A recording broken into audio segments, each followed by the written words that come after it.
الفروسية السعودية والأشواط المختلفة. هنا صراط يدخل في الخانة 13 المخصصة له.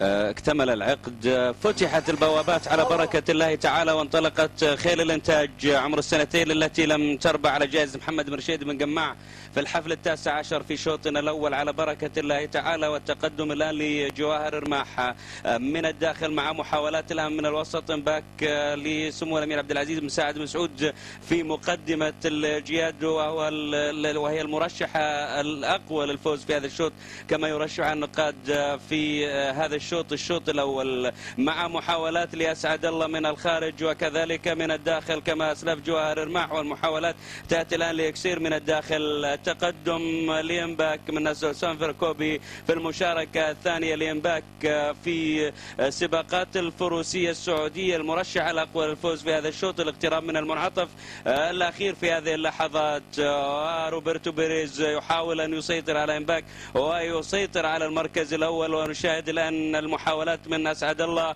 من الخارج. الآن أسعد الله من الخارج الآن يحاول، والمحاولات تأتي من الداخل من إكسير. أسعد الله يتقدم بكل قوة للصف الشواهد في المشاركة الأولى له في سباقات الفروسية السعودية.